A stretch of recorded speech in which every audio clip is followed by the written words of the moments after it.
وەزارەتی کارەبای حکوومەتی هەرێم ئاشکرای دەکات بەهۆی زیادبوونی خواز لەسەر بەکارهێنانی کارەبا بۆ 6,000 مێگاوات و هاتنی شەپۆلی سەرما و سۆڵە ماوەکانی پێدانی کارەبای نیشتیمانی با وڵاتیان بۆ 10 تا 12 کاتژمێر لە شەو ڕۆژێکدا کەم بۆتەوە.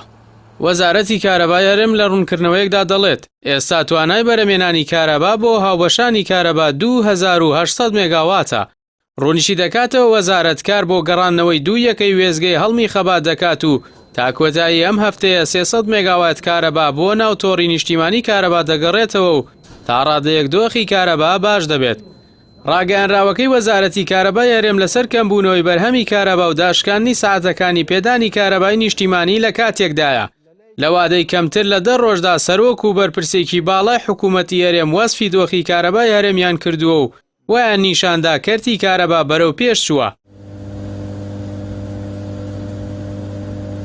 لەو ڕۆ مەسرور بارزانی سەرۆکی حکوومەتی هەرێم لە کۆبوونەوەی لەگەڵ بەشێک لە قوتابیانی زانکۆ و پەیمانگاکان بەم جۆرە وەسفی کەرتی کارەبای لە هەرێمی کوردستان کرد. ئێستا وەزی کارەبا لەخوا بە زیاد بێ زۆر باشترە، چەندین مێگاوات زیاد بووە، ساعتی دانی کارەبا زیاتر بووە.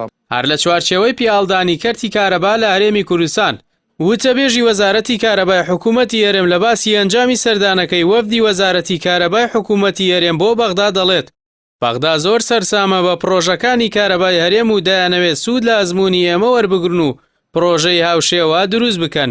وتەبێژی وەزارەتی کارەبا وتوشێتی خۆمان بۆ وەرزی زستان ئامادە کردووە و 2 یەکەمان لە خەبات هەیە و 1 لە هەولێر.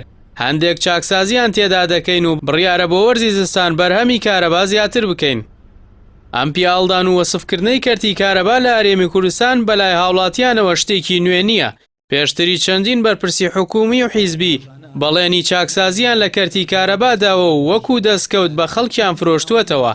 بەڵام ساڵانە لەگەڵ هەر گۆڕانکاریەک لە وەرزەکانی ساڵ و هاتنی شەپۆلێکی سەرما یاخود گەرما کەم و کورتیەکانی کەرتی کارەبا زیاتر دەردەکەون و پێدانی کارەبای نیشتیمانی بۆ چەند سەعاتێکی دیاری کرا و لە شەو ڕۆژێکدا کەم دەبێتەوە.